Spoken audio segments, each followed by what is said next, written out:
Centre de profit, MCO. Bonjour, Maxime Dubois, partenaire d'affaires ressources humaines, Target Canada. Bonjour, Josiane Dubier, coordonnatrice santé, sécurité et formation pour Siemens Canada Limited.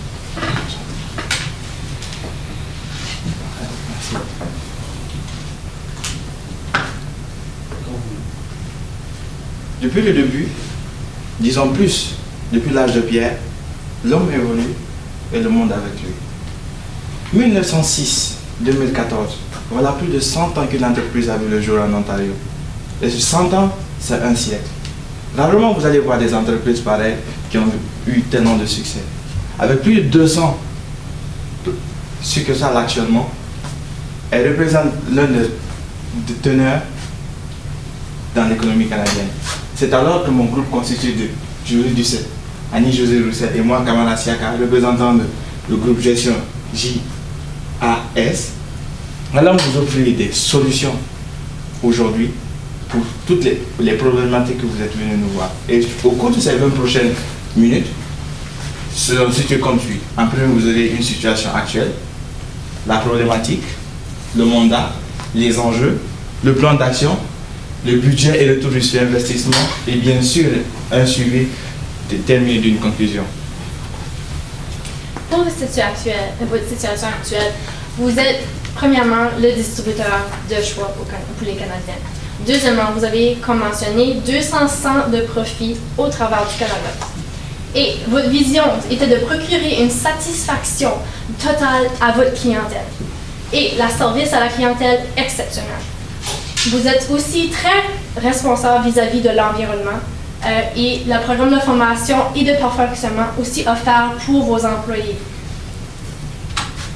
Pour la problématique qu'on a réussi à sortir du cas, tout d'abord, on a vu qu'il y avait certaines difficultés avec l'attraction des employés, la rétention des employés, l'attraction probablement à cause que l'image de marque n'était pas là, ou à cause que les jeunes, on va essayer d'attirer les nouveaux, les jeunes. Et la rétention, il y avait un petit peu de difficulté à les garder chez vous. Et ça faisait un autre problème, un sous-problème, qui était le choc des générations. On avait un écart entre les deux générations, ce qui faisait qu'on avait des pensées différentes, une culture différente ou des pensées différentes, ce qui faisait un autre problème quand ça créait un écart entre les nouveaux et les anciens. Le mandat qui nous avait été demandé était bien sûr de faire une gestion stratégique des ressources humaines en vous présentant une stratégie d'attraction, une stratégie de recrutement et nous vous proposons aussi une nouvelle création pour le système de dotation. Bien sûr, il y a toujours des enjeux. C'est alors qu'on les a subdivisés en 3 grandes catégories. Primo, on a les candidats répondant aux valeurs de MCO, qui est vraiment primordial. Et secondo, vous avez demeuré toujours que, quelles qu'en soient les solutions que vous allez adopter, qu'on va vous proposer, vous allez toujours pouvoir donner un distributeur de choix.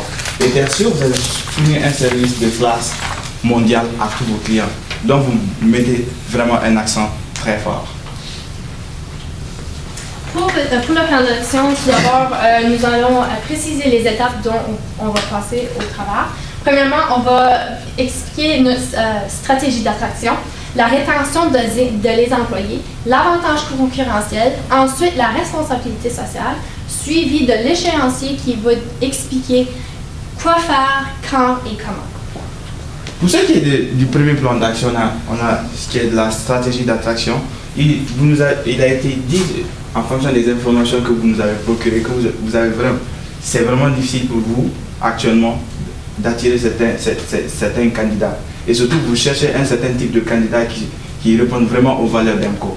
C'est alors qu'en premier, on vous a dit, compte tenu que vous allez seulement sur certains sites qui, la majeure partie du temps, les étudiants seulement vont faire. Au niveau de votre site web, c'est préciser d'abord les standards de qualification.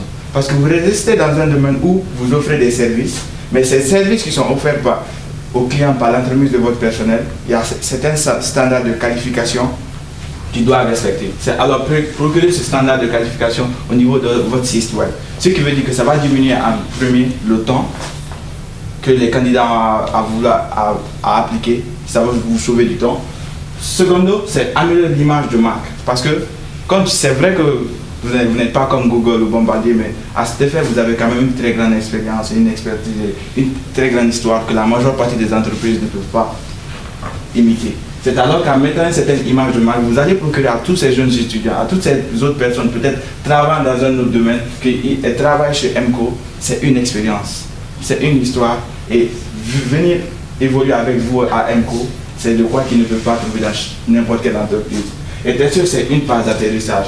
Qu'est-ce qu'on entend par phase d'atterrissage? La technologie évolue. Il y a ces personnes qui n'ont pas d'ordinateur chez eux. Tout ce qu'ils font se passe par l'intermédiaire de leur téléphone. Ce serait de telle sorte que cette personne qui part sur votre site web serait apte à voir toutes les informations nécessaires de votre site sur son téléphone intelligent, que ce soit son iPad ou son téléphone intelligent, compte tenu qu'il y a des scripts à respecter pour que le visionnement soit vu au niveau du téléphone. Secondement, au niveau du processus de recrutement, on a vu que vous avez un processus de recrutement un peu, disons que, dépendamment des informations que nous avez données, vous a donné une structure adéquate pour vous aider à vraiment sauver du temps au niveau de ce processus de ce recrutement. En premier, c'est les applications, qui est la première étape. Vous allez lancer l'offre, il y a les gens qui vont venir appliquer. Disons qu'il y a 200 personnes qui ont appliqué. Vous allez voir directement, on va les envoyer un courriel par l'entremise de leur email qui va les rediriger à votre site web. Et au niveau du site web, vous allez les dire de créer un profil de candidat. Oui, vous allez avoir toutes leurs informations, c'est quoi le profil du candidat qu'ils sont. Et si aussi ils vont mettre des informations, si vraiment le poste est vraiment en rapport avec le positionnement. Si c'est quelqu'un qui reste à Toronto, il peut pas habiter à London et appliquer pour un poste qui est à Toronto, dépendamment de ce genre d'informations. Puis après qu'il ait créé son profil, il y a le test psychométrique qui viendra, voir vraiment s'il répond vraiment aux valeurs, aux attitudes de l'entreprise et si vraiment c'est la personne adéquate à la place qu'il faut. Les tests, ça sera l'interview d'embauche. Et maintenant, c'est de cette manière que vous allez vraiment aller rencontrer ce candidat-ci par l'entremise bel et bien nécessaire de votre personnel de ressources humaines qui va vraiment voir que si la personne répond vraiment au nom de l'entreprise. Et en tertiaire, on a le partenariat avec les universités. Parce que les informations ne disaient pas que vous aviez de partenariat. Et surtout, nous avons ces jeunes gestionnaires qui sont des milieux, je peux même dire des millions, qui cherchent un emploi, une carrière. Et ça serait aller faire des partenariats avec eux. Passez aussi par l'entremise des salons de carrière où vous pourrez afficher votre nom, montrer votre présence partout, que ce soit dans les collèges ou dans les universités. La présence sur les réseaux sociaux, ce n'est pas seulement en allant sur les sites web que vous allez vous afficher, mais aussi faire des pages comme Facebook, aller créer des comptes LinkedIn, que ce soit tout ce qui passe par l'entremise des réseaux sociaux, avoir une certaine implication là-dedans. Et puis, offrir des stages. La majeure partie des employeurs oublie cet aspect-ci. Or, c'est un aspect incontournable. Une personne qui a eu une certaine expérience au cours de ses études sera vraiment misée à revenir travailler et avoir une carrière au sein de l'entreprise. Et puis aussi, on a, comme de la manière traditionnelle, les agents de recrutement qui peuvent aussi vous faciliter la tâche, à vous sauver le temps, même si que ça obtient certains faits. Pour la suite de la stratégie d'attraction, on voulait vraiment attirer les nouveaux, les jeunes qui sortaient de l'université. C'est pour ça qu'on voulait vous créer une image de marque. On veut que travailler chez MCO, ça ne soit pas juste travailler, ça soit une expérience. Ça soit quelque chose de vraiment intéressant et qui donne le goût aux personnes d'aller appliquer chez vous et de vouloir rester chez vous. Avec la flexibilité et la perception futuriste, bien sûr, comme que c'est des nouvelles personnes de l'université, des nouveaux arrivants de l'université qui viennent juste avoir leur diplôme. Présentement, MCO était plus axé sur la génération passée, puisqu'avec les anciens employés, maintenant, vous devez avoir une perception plus futuriste pour pouvoir attirer ces talents-là, ces nouveaux talents, qui pourraient même avoir une carrière dans votre entreprise. Et la mise à jour des avantages. Bien sûr, comme quand on change de génération, il y a certains avantages monétaires et non monétaires qui vont changer, puisqu'on n'a pas tous les mêmes valeurs de génération à l'autre. Et le slogan, c'est pour mettre comme sur la page comme d'application, pour pouvoir donner le goût et attirer l'œil, ça serait passion pour la gestion, MCO est la solution. Pour ce qui est de la dernière étape du niveau du plan d'application, d'abord, ça serait pour pouvoir retenir un employé, il faut d'abord répondre à tous ses besoins. Et comment ça connaître ses besoins, c'est d'abord identifier les besoins qui va passer par l'entremise du processus d'évaluation de la satisfaction des employés. C'est faire une étude de voir qu'est-ce qu'ils ont besoin, qu'est-ce qu'ils font de telle sorte qu'ils ne sont pas satisfaits au sein de l'entreprise? Qu'est-ce qui fait même pourquoi ils sont satisfaits au sein de l'entreprise? Et en vue de ça, vous allez déceler leurs besoins et leur insatisfaction. Leur insatisfaction décelée, vous pourrez à cet effet mettre des solutions en marche pour pouvoir complètement les combler. Après, on a vu aussi que dans votre processus de formation, vous disiez que les candidats doivent au minimum peut-être 2 fois faire un déménagement. On s'était dit qu'au lieu, parce que souvent il y a certains employés qui aiment une certaine flexibilité, ils sont attachés, ils ont une certaine passion pour leur lieu. Et comme surtout la province du Québec, on aime vraiment notre province ici et c'est ça qu'on veut. La meilleure des choses pour vous, c'est faire un déménagement sur une période, au niveau de la période d'apprentissage au minimum d'une fois et sur une période de 2 semaines. Qui sera peut-être, on ne va plus dire le mot déménagement, mais juste semaine d'apprentissage.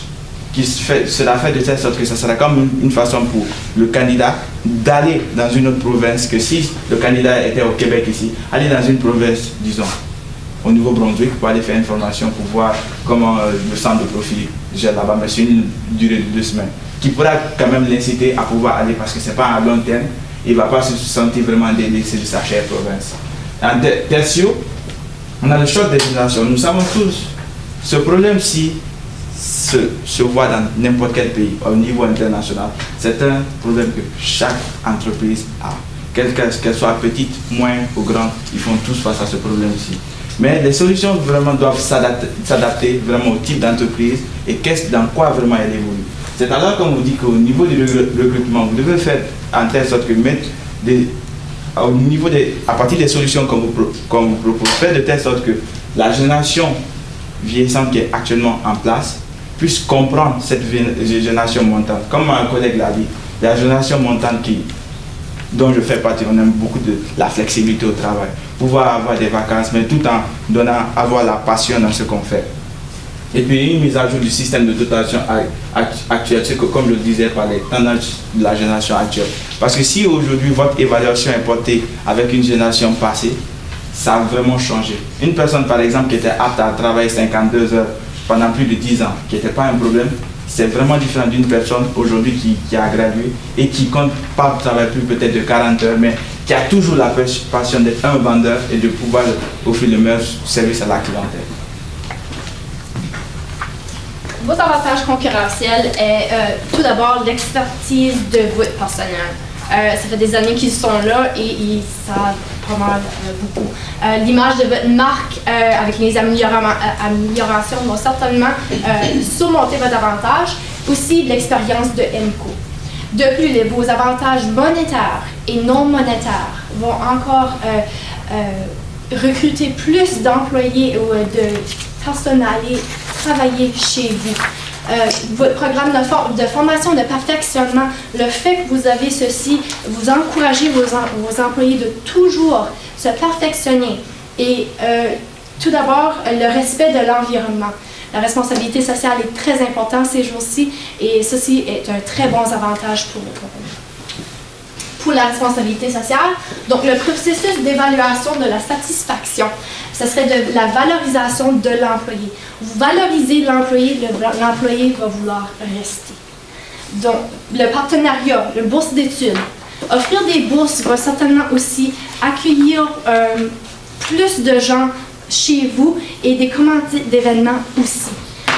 Pour les valeurs, vous les avez mentionnées dans la lecture, c'était l'équité et attention, la confiance et le respect, l'écoute généreuse et le franc-parler. Ceci sont des valeurs qui sont très nécessaires dans une compagnie et c'est très bon que c'est fourni chez vous. Et de plus, le respect de l'environnement, certainement économiser l'eau, ceci c'est excellent. Pour l'échéancier, pour que vous puissiez savoir quand est-ce qu'on vous propose de mettre en pratique ces choses, c'est toutes les choses qu'on vous a dites. D'abord, on commencerait par mettre à jour le site web et à faire les différents changements qu'on vous a proposés. Le slogan, c'est sûr, c'est quelque chose qui se fait rapidement, ça ne prend pas de temps à faire connaître et à placer un peu partout. L'annonce des différents changements qu'on vous a proposés par rapport au déménagement, changer le nom, peut-être rapetisser la durée du déménagement et le nombre de fois qu'il va être fait. Le recrutement, faire du recrutement à l'interne au lieu d'aller tout de suite à l'externe. regarder ce qu'on n'a pas des personnes qui ont déjà les compétences, qui ont le talent de prendre des postes un peu plus hauts et de faire leur formation avant d'aller tout de suite chercher à l'externe, ce qui demande beaucoup plus de temps et un peu plus d'énergie. Et faire la modification du système de dotation. Pour le moyen terme, on va mettre en place le processus de recrutement, faire les partenariats, le processus d'évaluation et on va faire l'application des changements que je viens de nommer. Et par rapport à la responsabilité sociale et le développement durable, on mettra en place les systèmes de commandite et les bourses. Et pour le long terme, nous ferions bien sûr la mise à jour des avantages non monétaires et monétaires et la rétroaction des différents changements qu'on vous a proposés tout au long de la présentation. Parfait. On ne peut pas parler de solutions sans parler du budget. Qu'est-ce que ça va vous coûter? Combien vous MCO aujourd'hui, va aller débourser pour votre poche pour remédier à vos problématiques? En premier, vous avez dit, au niveau des bourses d'entrée, c'est une implication que c'est vous faire connaître dans votre environnement. Quand je parle d'environnement, c'est dans tous les acteurs avec lesquels vous évoluez, que ce soit les universités, au niveau des différentes personnes. Ces bourses d'entrée seront offertes à des étudiants en gestion ou dans toute branche affiliée qui pourront en bénéficier. Et on a vraiment donné une marge entre 50 000 et 150 000 $, dépendamment du budget que vous voulez offrir, compte tenu il n'y avait pas d'informations sur votre chiffre d'affaires, mais je devine qu'il est vraiment élevé, compte tenu qu'une seule formation coûte 200 000 $ pour vous, aux alentours de 200 000 $.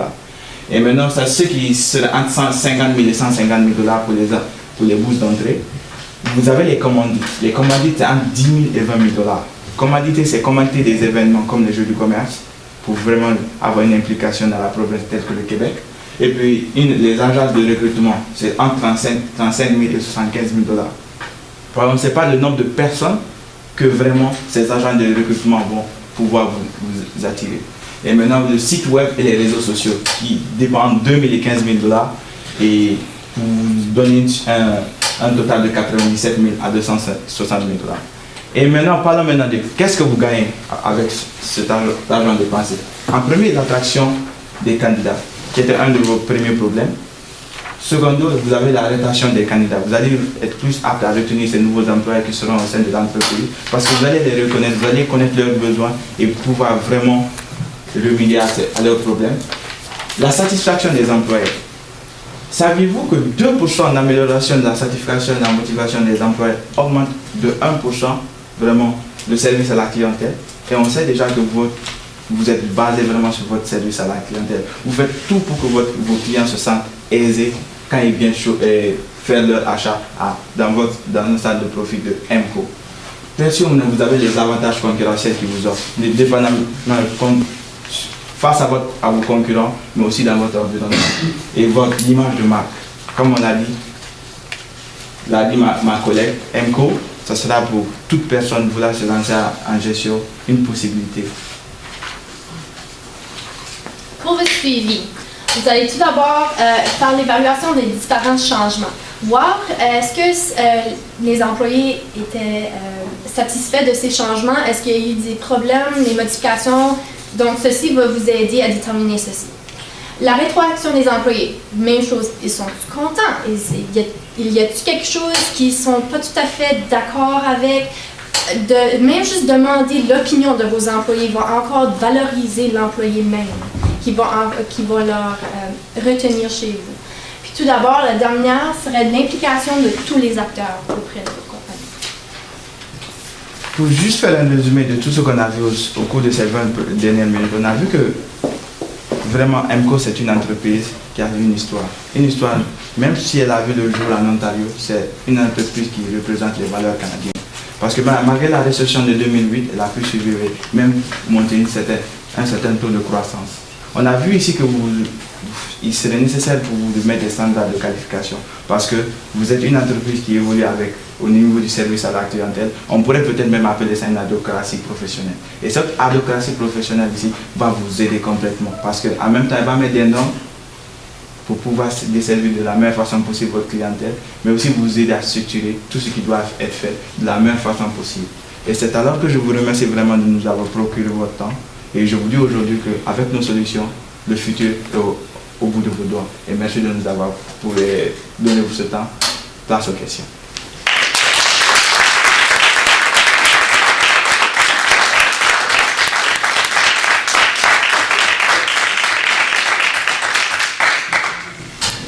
Dans votre stratégie d'attraction, vous avez parlé de l'importance de préciser les standards de qualification. Avez-vous un ou deux exemples? Pouvez-vous élaborer un peu sur ça? Exactement, merci. Quand on parle de standards de qualification, on va maintenant dans le domaine du dynamisme organisationnel. Les standards de qualification, d'abord, on voit l'âge de l'entreprise, les facteurs de contingence qui sont l'âge, la taille, la diversité du travail. On voit aussi que le travail ici, il est prévisible. Mais quand je dis que le travail est vraiment prévisible, c'est que vous donnez une certaine ouverture à vos employés. Parce que quand le client vient dans un cours, c'est vos vendeurs qui les proposent le produit. Et vous avez su vous démarquer parce que le temps que ça prend pour un client pour trouver le produit nécessaire chez un autre fournisseur, il est vraiment moins élevé chez vous. C'est faire ce standard de qualification-ci pour pouvoir repérer comment le travail va faire. Et puis ce standard de qualification-ci va vous aider dans la période d'embauche. Parce que si un client, par exemple, disons qu'une personne est expert en ressources humaines, qui n'a jamais eu en gestion, il va venir voir ces standards de qualification qui sont sur votre site web et pourra directement se dire, oh, ce travail-ci, c'est vraiment pas dans mes qualifications nécessaires. Peut-être je pourrais aller employer dans un autre domaine qui n'est pas le mien et ça vous sauve en temps et en coût. C'est pour ça que c'est sur deux axes qu'on a parlé de standards de qualification. C'est la même chose, vous recommandez d'améliorer l'image de marque.